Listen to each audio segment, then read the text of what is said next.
Welcome to the Commentary Magazine Daily Podcast. Today is Friday, May 28th, 2021. We are on the cusp of Memorial Day weekend. We will not be recording Monday for Memorial Day. So I hope everybody has wonderful plans. Here in the Northeast, it's apparently going to be cold and rainy. So that's really great.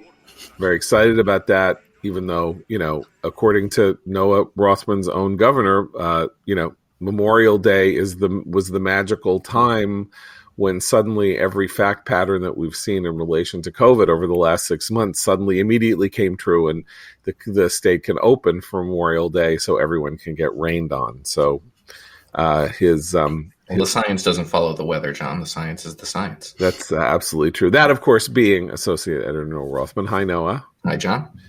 Also with us, Senior Writer Christine Rosen. Hi, Christine. Hi, John.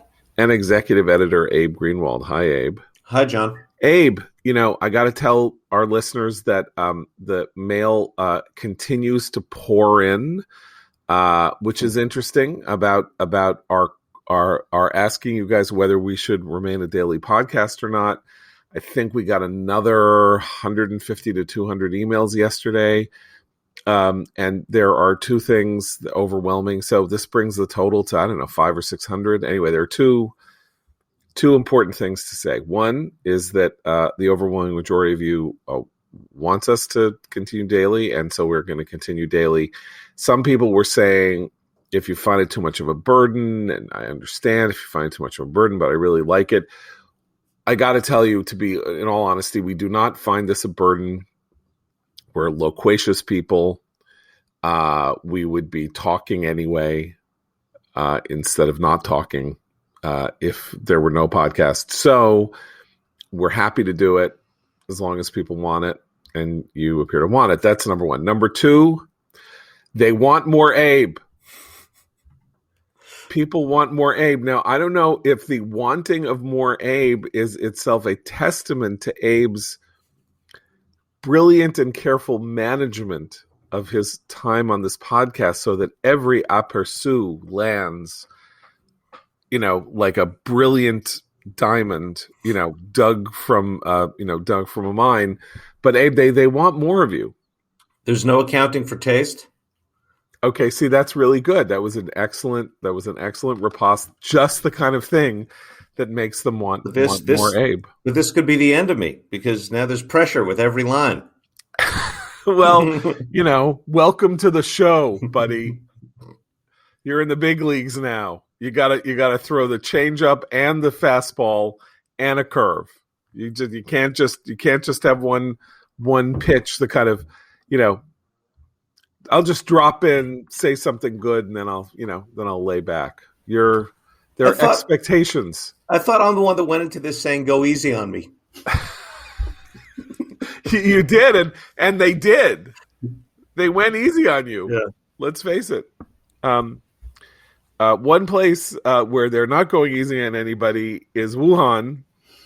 How's that for an absolutely awful transition? Seamless. It was seamless. Oh, thank you. So listen, I'm actually going to, weirdly enough, we're only 3.5 minutes into this, but I'm going to start with our first ad because it's an interesting lead-in to what we're going to talk about. Dan Senor's Post-Corona podcast, which you hear me talk about almost every week.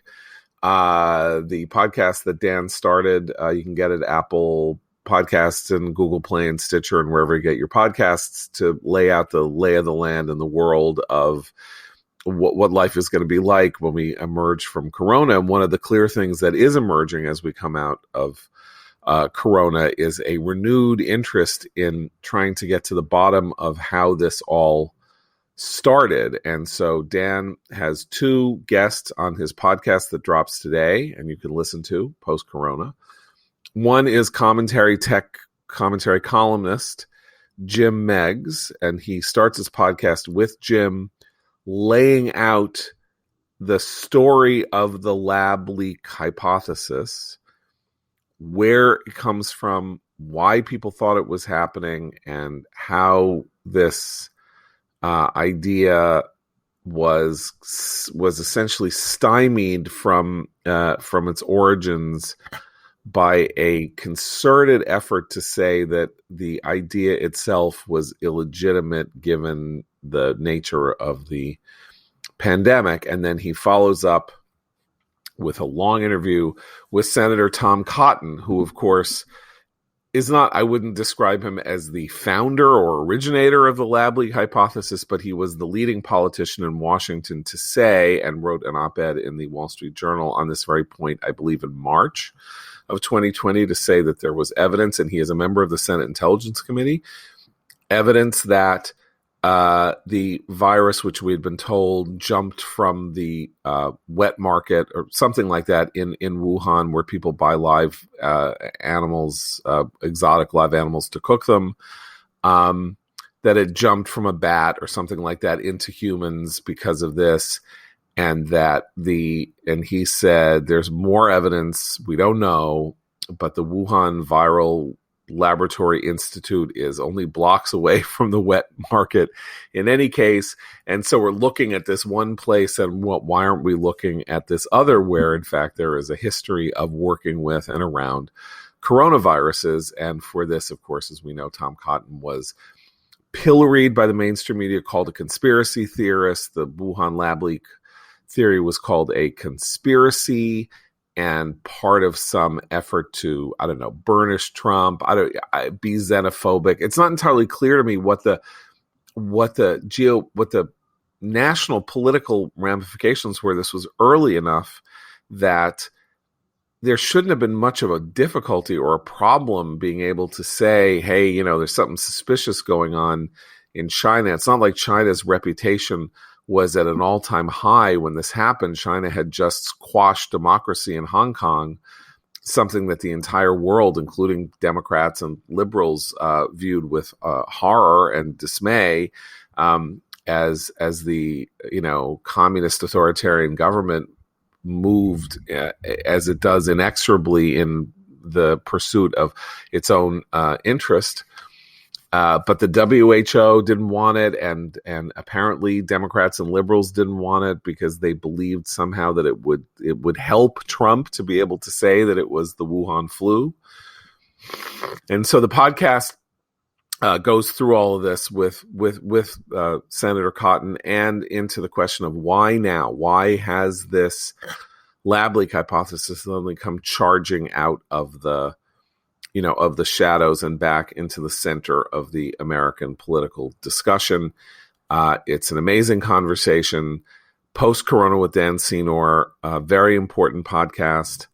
Go to Apple, Google Play, Stitcher, download it, listen, be enlightened, amused, horrified, and get a real sense of how the world really works. So to move on from that, President Biden yesterday announced that he wanted a 90-day Gallup by his intelligence agencies to report to him in 90 days on the lab leak hypothesis. And we're told in the New York Times this morning that this didn't come out of nowhere, that there's apparently evidence for which they need massive computing power that only the president can authorize. So I assume that means the use of computers at either the NSA or some agency we don't barely know about that has massive computing power to assimilate intelligence data that were never properly examined or studied, that will clarify this picture and this question. And President Biden said that this is a report that he would absolutely make public unless there's something there he doesn't know about. So that means unless the intelligence itself reveals things that, national security should veil. It's a kind of pretty startling development. I don't see where all the pressure was on him in particular to involve himself in this, which leads me to believe that there was some kind of an oh my God moment over the last couple of weeks that wasn't triggered by Nicholas Wade's brilliant piece in Medium on the lab leak hypothesis or other stuff, but that somebody said, "Oh my God, there's this whole pile of stuff we got from satellites or whatever that we just never went through systematically." Well, it's interesting to me because earlier in the week there was a press conference with Jen Psaki where she was taking questions about the lab leak hypothesis and other things, and Peter Doocy from Fox, right, challenged her and said, "Well, why hasn't the administration, since the CDC seems not to really have a good handle on this, since we're now taking the lab leak hypothesis seriously, why hasn't the administration launched its own investigation to this? Why is it waiting on international bodies?" And Jen Psaki said, "I don't think you understand how this works. We don't want to rush. We need to let the proper organizations get the proper information." And this was all treated, at least in social media, as like, Jen Psaki shuts down Evil Peter Fox Doocy. News guy. Yeah, exactly. He shuts down evil Fox News guy, gets the best of the exchange. And here we are now, days later, as you say, the administration is, in fact, galloping to this American investigation. But we should also add that earlier this week, CNN was reporting that the Biden administration had earlier shut down a ongoing investigation that the Trump administration had started into lab leaks under Pompeo as Secretary of State. The insinuation for that shutdown was that, well, we can't trust anything that Trump's administration was doing. But it's also bad press for them to have looked like they were just too dismissive of the idea all along. And that's another incentive for Biden to suddenly shift gears and lean in on it. It should also be noted that the World Health Organization has been complicit in its dealings with China from the beginning of this pandemic. And that cannot and should not be forgotten, including by the Biden administration. So the idea of Psaki appealing to the higher natures of international bodies is incredibly suspect when it comes particularly to the WHO. Well, the WHO, I mean, so trying to let's say sort through all of the contradictions here. If we go back, so we see Trump suspending flights from China or whatever, how there was at the end of January, and so the 2020 is about an election. And so the general approach of the Democratic Party, which of course had just, gone through its impeachment, was to say that anything, everything, every possible thing that the president said or did had an illegitimate, fascistic or propagandistic root.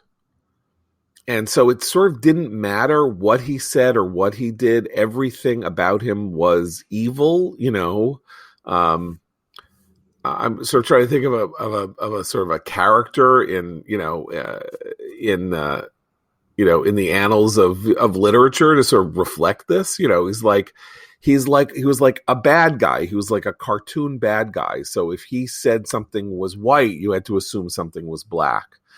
And so he's like, there's this thing coming from China. We're going to shut down China, and China has been bad to us, and we don't like them anyway, and all of that. And so suddenly everybody is going to China. Every Democratic politician is going to Chinatown, wandering through crowds, saying, "Don't worry, don't wear a mask. Do everything you can to support our." Asian and Pacific Islander brethren from this unprecedented assault. And, I wonder whether there is going to be a long-term lingering political consequence from this that I never really anticipated, which is, I think Trump is gearing up to run again. I mean, I've thought that from the outset. I don't see any reason to think differently.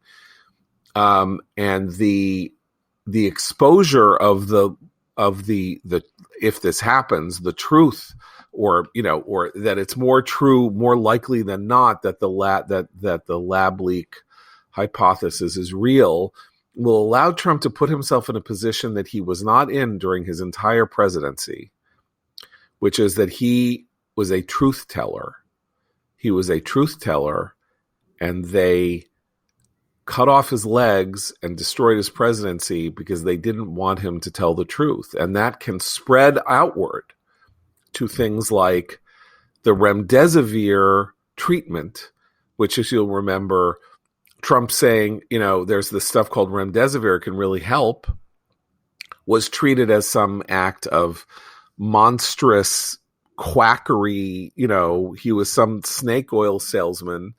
And certainly he did things that were snake oil salesman-y, right? With the bleach and the shine a light down your throat and some of that stuff. But the cocktail of treatments that he talked about, remdesivir and then that other hydroxychloroquine, those work. It is. I know people, doctors, who prescribed hydroxychloroquine for themselves at the very earliest stages of COVID and had their symptoms mitigated. It didn't cure it. It wasn't a curative, but no, it's a therapeutic, and it's still being prescribed as a therapeutic. And the way it was treated, and just to briefly interrupt, the way it was treated was contemptible and is still contemptible by the press. But we should be careful not to remedy one oversimplistic political narrative by adopting another. We don't know the outcome of this investigation. We don't know what it's going to produce. The likelihood that this thing possibly evaded, security in a lab in a level 4 capacity, it's possible. But the outcome of this thing could be really ambiguous. It could be that it was the product of research that developed in an animal that was then lost as a result of that production, and then we'll end up with a very muddy narrative. Now, look, it would be political malpractice, not for Donald Trump, to leverage that for whatever capacity he can and to say, take a victory lap. He's deserving of one, but it would be just as noxious for Republicans to say, here's this answer. It's black and white. We have this now. It's completely politically advantageous. We've all our enemies lay defeated before us. It would be just as bad. And we'd be complicit in another effort to obscure truth in favor of a political narrative just as much as the press was. Okay, I just want to say before Abe gets in here, I agree with everything you said there. My scenario actually implied a more unambiguous finding. We have no idea what the finding is. I will tell you that the story in the Times about the deployment of the supercomputer capacity is very pregnant with meaning. In other words, they're not just going to sort through what they know now and say this is a possible theory, just like it passed from a bat at the wet market. They have some body of evidence that went unexamined that under other circumstances could conceivably in previous times could have taken years to sort through. And it would be one of those things where 20 years later, somebody comes out and says, hey, you know what? It was probably a lab leak. They may be in a position to say whether it was or it wasn't 3 months from now. So my scenario only involves a finding that seems to validate, at the very least, validate the possibility to likelihood that COVID was the result of a lab leak. And there are political implications also. But Abe, please. Well, my fear is that if the results are conclusive about a lab leak, it could also open up a new, very ugly front in our paranoid conspiratorial politics, because people react very dramatically to the idea of gain of function research. And there is an American component here that people like to talk about, how we worked with China on this stuff, how Dr. Fauci may have been covering up for that. And, what were we up to in all this? So I think it's like ripe for exploiting in terms of the kind of QAnon type style politics as well. If that happens, and I think Abe's right, it's a very real possibility, especially considering how ripe the American population proved for earlier conspiracy theories in the past few years, a lot of that blame is going to shift to some of the outlets, not just the media outlets, but places like Facebook, which took down information about the lab leak, calling it a conspiracy theory, controlling the information flow. One of the reasons conspiracy theories flourish is because things like that happen, right? They really kind of jumped the gun. It was obviously a somewhat partisan move on Facebook's part. This idea that these technology companies and media institutions should be defining what misinformation and disinformation is, when their track record is really bad on being correct about that, is going to continue to allow these theories to flourish, the conspiracy theories, because people I think, correctly feel that they're not getting all the information, and that powerful institutions are controlling what is released and often shifting narratives and sometimes just flat out lying about things.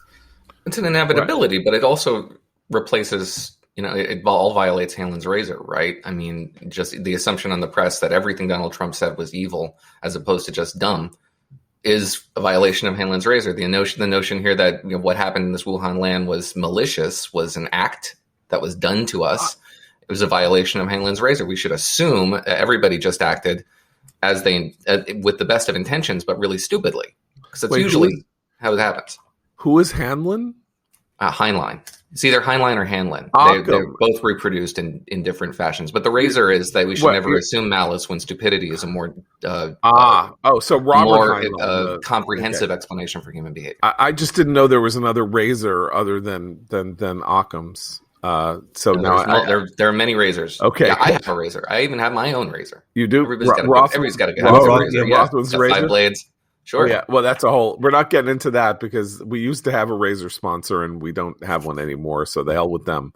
I used to mistake for my local shoe store, but so here's what I was thinking in terms of the large scale societal impact of what it would mean if this was if this had actually been a lab leak.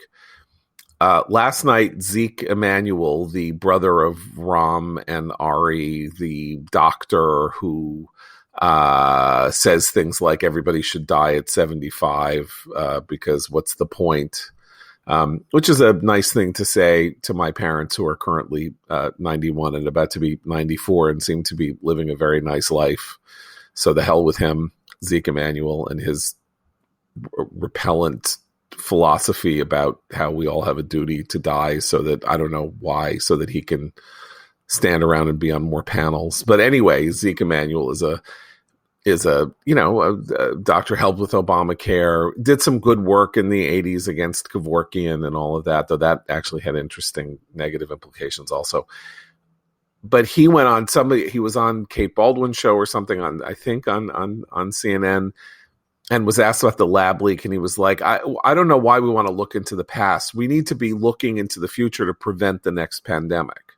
Now, this is a very interesting line because, of course, if it were the case that this was an engineered virus that escaped from a lab, the idea that we are at comparable risk from future naturally occurring pandemics, that risk level has to be lowered radically from what we think it is now. And the kind of preparations we need to make for the next pandemic need to be recalibrated, because it's not like we're living in a period in which coronaviruses are mutating naturally if this is the case. I'm just saying, something happened here that was the result of a horrible human error.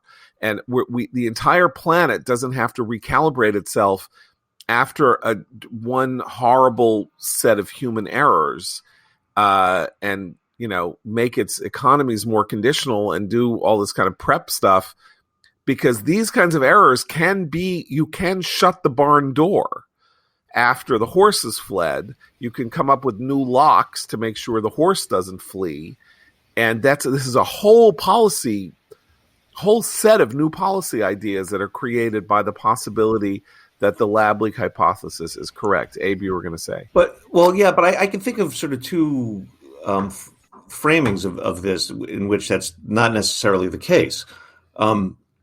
What if this means that we're due for more man-made pandemics, in that, meltdowns or accidents at one nuclear reactor didn't stop all other future accidents at nuclear reactors. So this could happen again, especially with increased research going on. But also, if this wasn't a sort of once a century pandemic, then we're due for the once a century pandemic still. Well, and there's another, it's not just Zeke Emanuel on cable news saying this. There was a long piece in The Atlantic by Daniel Engber, also sort of massaging this idea that, well, really, let's just move on. It doesn't really matter what China did. But there's a separate issue beyond the kind of questions we should be raising about what kind of research we do with viruses, lab safety and whatnot. And this is interesting that the left wants to avoid this conversation in this context. What is the moral responsibility of a country that's allowed this to happen, that's killed millions and millions of people?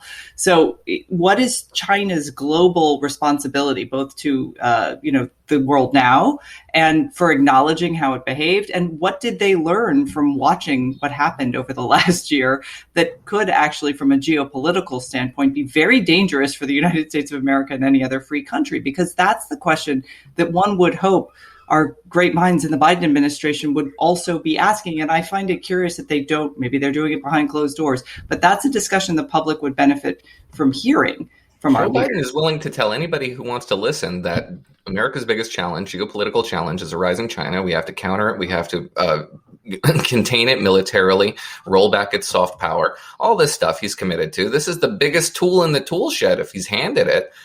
The fact that, Zeke Emanuel is somebody that every Democrat listens to for some bizarre reason. And if this is the mentality that is going to be dominant on the political left, center left, then they're just going to sacrifice this opportunity, and it is golden. On top of the fact that their vaccines were rushed and don't really actually protect you from the virus to the tune of 50%.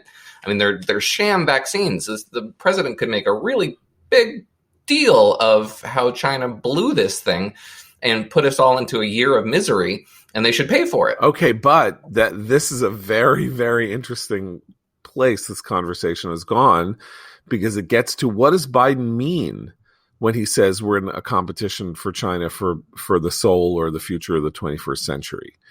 And I think what he means is that China's rise is his excuse for spending $18 trillion on childcare. It's not that we're in a global competition with a clever, industrious, serious, growing, rising authoritarian antagonist. It's that this is our opportunity to spend ourselves into oblivion, making ourselves nicer and better, so that our people, so particularly our children, when they grow up, can do nice things and will be a nice country and everything will be nice. That in fact, this is a banality that he is expressing. There is a deep point that Biden makes when he talks about this, which is, we have reason to believe that America somehow kind of flew off the rails in the 21st century. Our politics is very haphazard. It's inconstant. We aren't discussing the same reality within the United States and all of that. And there is this kind of implacable force, to our east that is focused, concentrated, has a long-term agenda and a long-term plan. And what's going on is calling into question the viability and future of our existence, not only as a leader, but as a sort of moral leader. And that is a deep point, but he doesn't mean it, because I'll just give you one example of this. So Daniel Engber is saying, we should need to move on, right? Because only 35 million people were infected by this virus worldwide, with about 3 million dead worldwide, 600,000 Americans close to have died. We need to move on. this entire country has been awash in an argument and a set of ideological predilections and presumptions over the last year over an evil that took place either 400 years ago or, was ended 160 years ago, or persistent, complicated cultural biases that take place even now that are limiting. Are we not supposed to talk about that? Because we really need to just look to the future. Let's just look to the future. Reckonings, moral reckonings for misbehaviors or whatever you want to call it. I was unaware that this was not part of the agenda of liberals. Is there a reason that Purdue Pharma is being systematically dismantled pretty much by law and custom because of what happened with OxyContin? Why don't we just move forward? I don't know why we need to really focus on anything like that. This is a disingenuous argument. It's because people look at China, and I think even if they're not policymakers or something, are afraid of what it will mean for us to be involved in an open conflict. They don't like open conflicts. They didn't like the Cold War because things got very heated and hot. They don't want it. And so what they want to say is, you know what? For the future, let's just be ostriches. We're not going to look into this. China, I think it's fair to presume that China will never agree, will never say we were responsible. China's general policy on these matters is to say you have.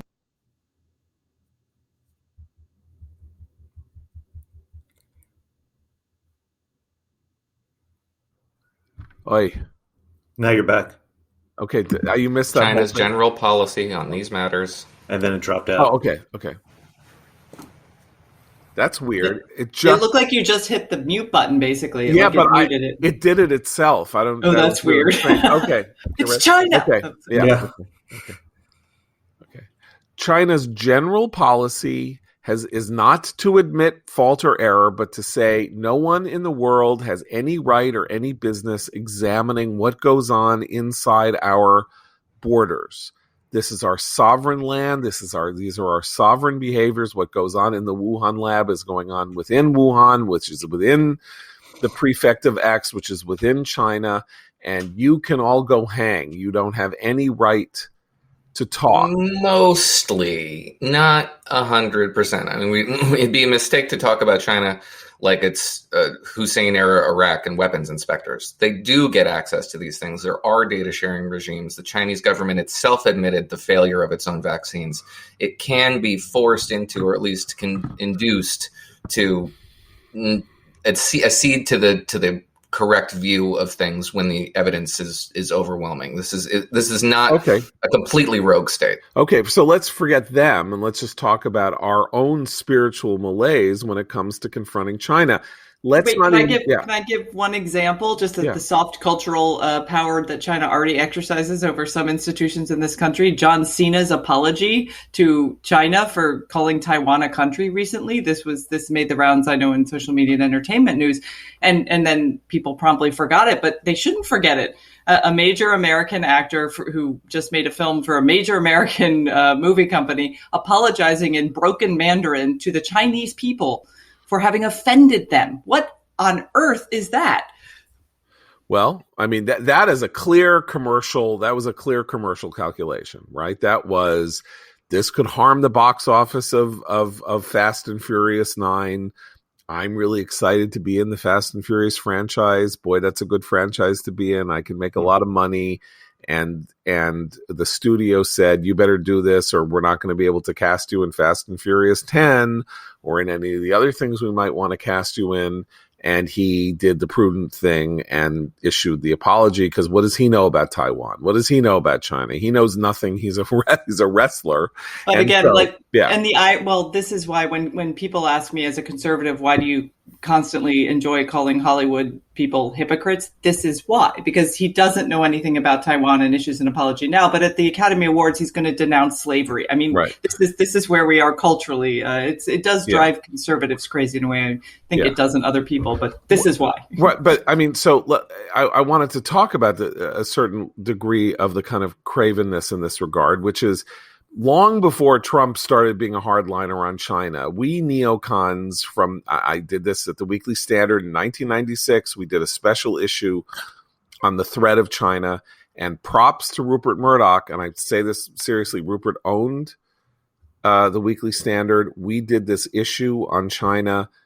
Rupert had many, many commercial interests inside China. He did not complain. He did not say we shouldn't do it or anything like that. He was incredibly supportive of our editorial independence. I want to say that because, he's treated as this kind of like world historical villain.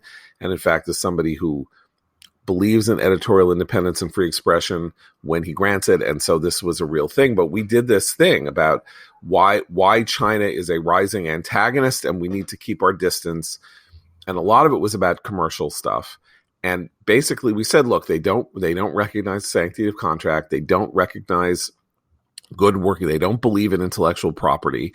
And if you look at those series of articles, everything in them came to pass. And if you talk to people in the aughts and in the teens who were flying over to China to do business, and you said, like, why are you doing it? It's sort of like, well, they're the biggest market in the world. They're the biggest market in the world. And I said, well, do you want to make them more powerful? Like, what is your aim here? And basically, there was a general sense that it was a gold mine.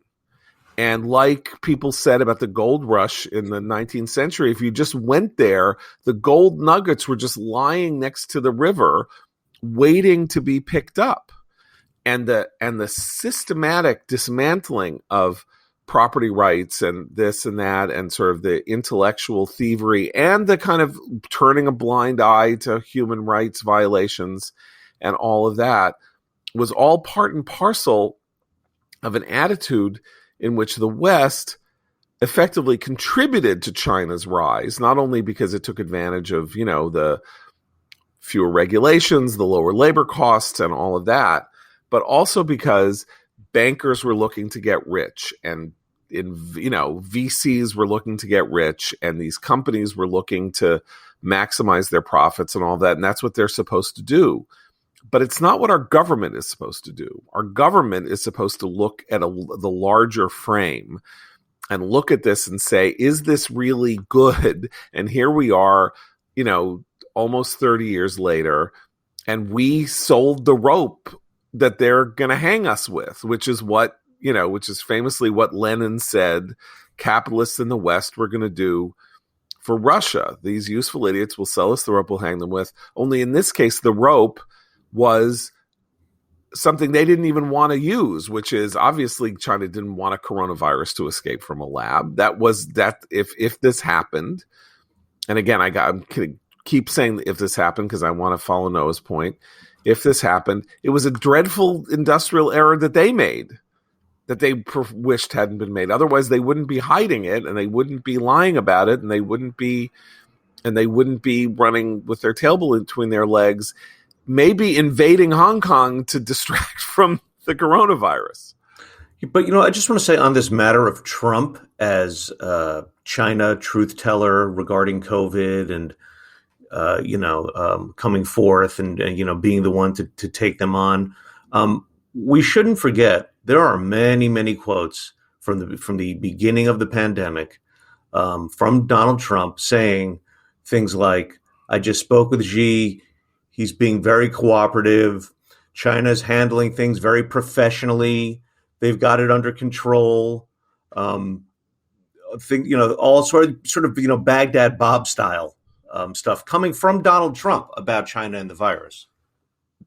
Well, that was one of his signature qualities as a leader, right? Was the ability to say one thing one day and, something else 5 minutes later, if it suited his purposes. So Trump's purpose on the one hand was to blame China for the virus, and on the other hand to say the virus wasn't so terrible.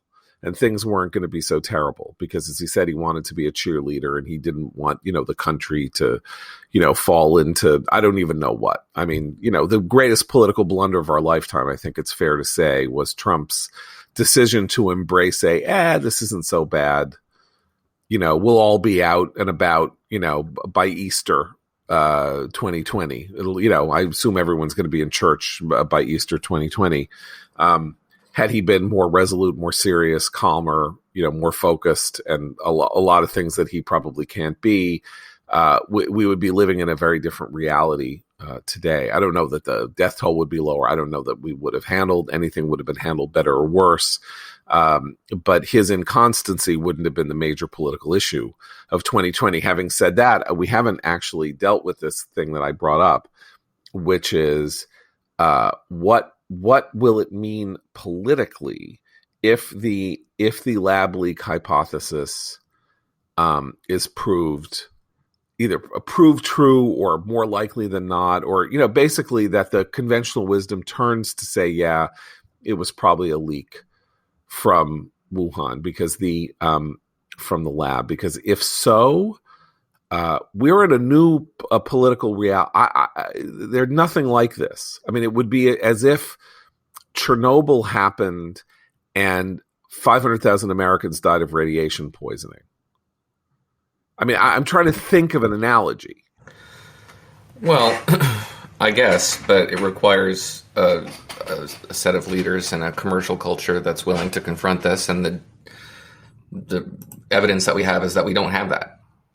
The evidence that we have, as Christine noted, is that there are most people with an interest in accessing the Chinese market are willing to toe the Chinese line, the PRC line, with varying degrees of enthusiasm. Seen as hostage video is one. LeBron James, who does so enthusiastically, is another. But nevertheless, it leans in one direction only.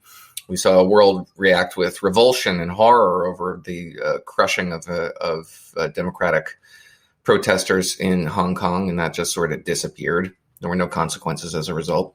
We see increasingly aggressive moves towards Taiwan from the PRC, invading its airspace on a semi-regular basis. It is talked about, when it is talked about, as sort of just a curiosity, not a call to arms. So there's quite a lot of potential here for this thing to fizzle, because we just have to move on. We just have to get on with it. And that's there's going to be a human instinct to want to get on with and move on from the pandemic and not use it as leverage geopolitically, because it will force us to confront all these memories we're trying to bury. But I think if that happens, if media, which sort of universally is very tied up with the Chinese market, if they do move to kind of happy talk this or ignore it, I think that plays into John's earlier point about Trump being right, because he's the guy who said that you can't trust the media; they are the enemy of the people. And I think this is a big sort of rallying point for him.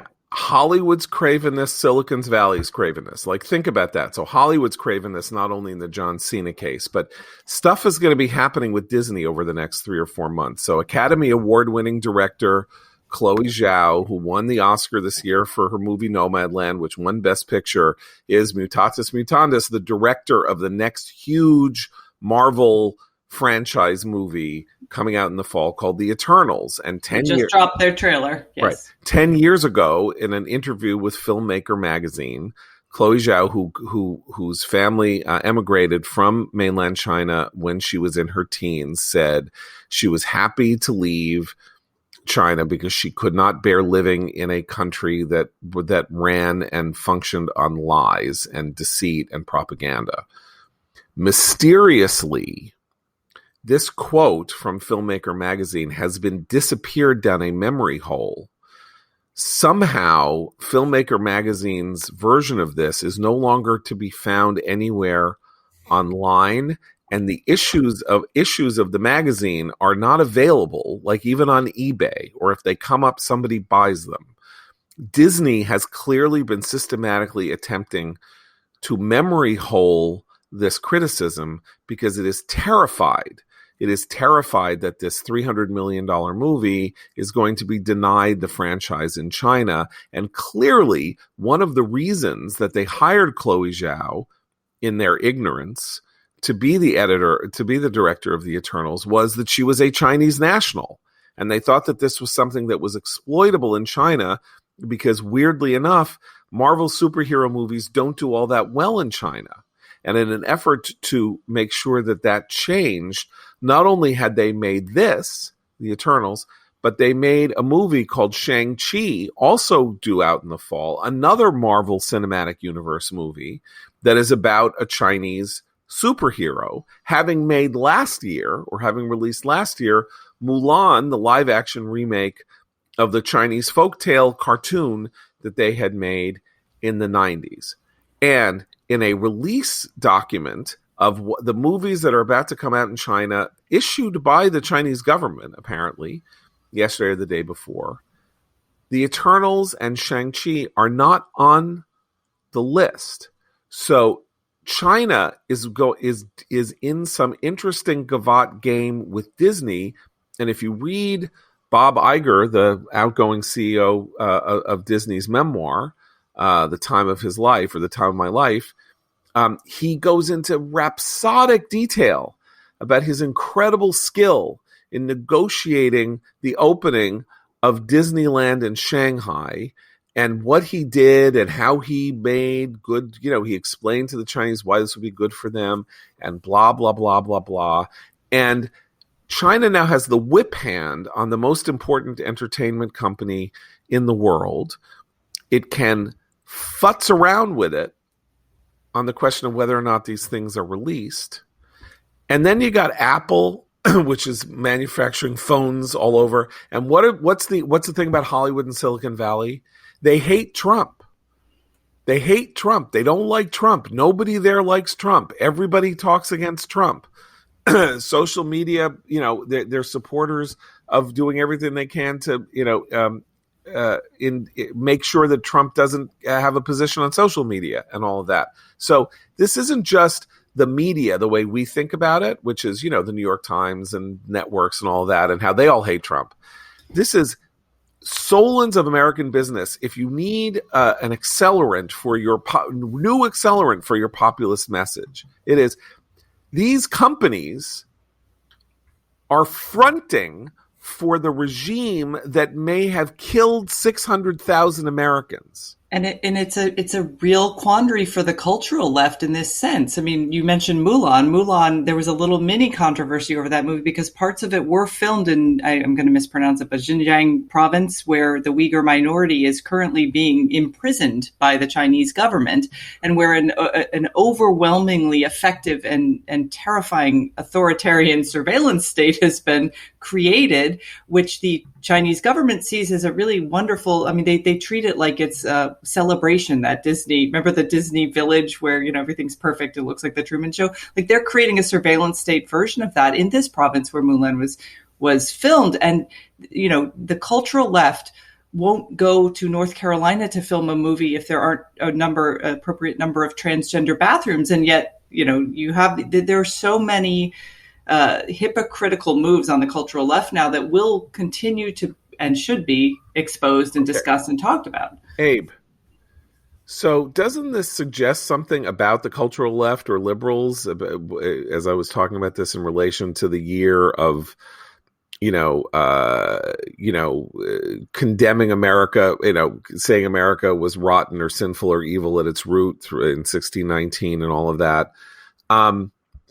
So the real truth is that what they like to do is attack America. What their juice, the thing that really thrills them is going at America's innards and guts and roots.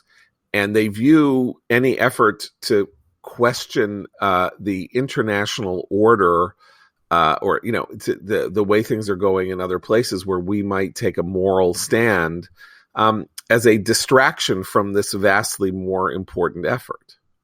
That's right. Yeah, the principle is anti-Americanism.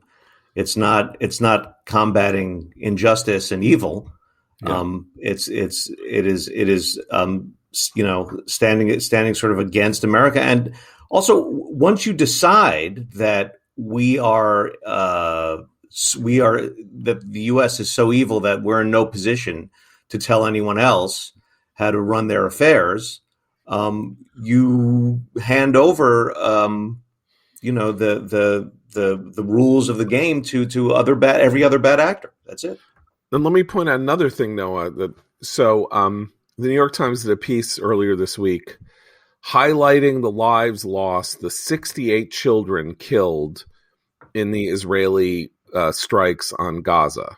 Right? It's like one of those, it's like the gallery from September 11th, where basically the New York Times did portraits of every single person killed on 9/11. That was called Faces of something. I can't remember what it was called, but this, immensely complicated and impressive bit of research and tribute paying. So this story is, of course, about, the evils wrought on these 68 children. Two things to say about that, because it gets to Israel as a proxy for the United States in the left's eyes in all these ways. One is that how many children have died in Syria? How many? If you go, where are there civil conflicts right now in the world? There are probably 11 or 12 active wars as they're going. Does anybody care about the children who are dying in them? No. And then point two is Israel and Gaza were at war for 11 days or something like that, right? Gaza fired 4,300 rockets at Israel. Israel then fired ordnance at Gaza. This was treated as a world historical calamitous event and a war of unprecedented horror and savagery, in which 68 children died over the space of 11 days in strikes at urban, in a very, very urban setting. We are supposed to treat this as though it is a war crime of unprecedented proportions. Wouldn't you maybe look at that and say Israel's surgical precision and its almost unprecedented effort to spare the lives of civilians as it was trying to degrade Gaza's offensive capability? Isn't that the story that is not being told in the 68 kids died in Gaza? Yeah, I suppose, if you're inclined towards rationality.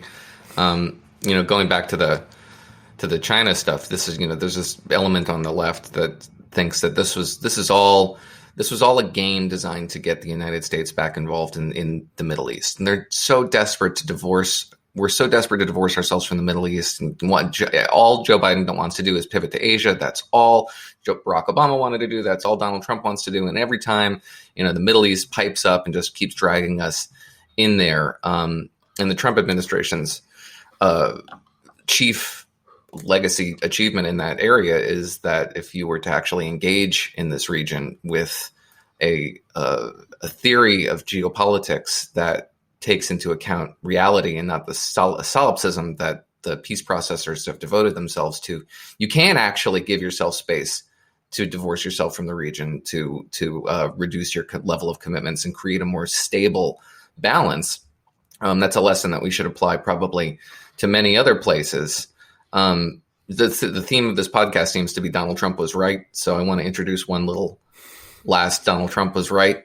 A year ago today, May 28th, 2020, Ned Price, who is the State Department spokesman now, writing in the vehicle National Security Action, which was this Obama administration foreign policy in exile group that sort of existed to criticize everything Donald Trump did in foreign policy. It was helmed by Ben Rhodes, who was Deputy National Security Advisor for Barack Obama, and Wendy Sherman. No. Jake Sullivan. Jake Sullivan. Thank you. It was National Security Advisor. Now it was their group. And he wrote for this organization about Donald Trump's approach to Russia, specifically the defunct Intermediate Range Nuclear Forces treaties and the Open Skies treaties, which the Trump administration divorced themselves from. And their thinking was rather simple. The Obama administration had noted the extent to which Russia had abrogated its responsibilities to these treaties. There was one party observing them, and that was us. They were functionally defunct, and we were leaving them. And Ned Price wrote that the combination of these two withdrawals makes negotiating a New START treaty all that much more crucial. It's part of a broad abdication of the Trump administration's responsibility to engage diplomatically in these regions. And what did the Biden administration do? Now, it's giving Russia a lot of gifts these days, but one of them it's not going to give back is Open Skies. Open Skies is over. We are never getting back into it. It was defunct then. It's defunct now. And I'd be willing to bet INF, Intermediate Range Nuclear Forces, is just as dead. It's one of those things that now the truth can be told when the stakes are so low. Yeah, well, I don't know if this podcast is about Donald Trump being right. I think politically it may be about Donald Trump developing a shifted narrative that isn't just they were really mean to me and I made the greatest economy ever and then they ruined it and all of that. All of that is what he'll say. But that he can say, I was willing to look at these things dead in the eye, and if you look at the year and a half, what did I do? I did Operation Warp Speed, and they said the Chinese didn't do it, and then they wouldn't let you say that. They wouldn't let you say that on Facebook. They wouldn't let me tweet. They wouldn't let you say anything. There's a conspiracy of business and media and Democrats to cover up the truth about the worst thing that has happened to the world in the 21st century. You're really going to put these people back in power. So, he can't just run, you don't just want to run on the same message as 2016. 2024 is going to be a different year, and there are going to be different things to exploit. But I'm just saying they may be laying the table, in which case Biden's decision to potentially go hard at the Wuhan lab leak story may be politically prudent, because if he can get ahead of it and not look like somebody who was part of the effort to downgrade it, that will avail him well. So with that, I wish you all a wonderful Memorial Day weekend. We'll be back on Tuesday. For Abe, Christina, and Noah, I'm John Podhoretz. Keep the candle burning.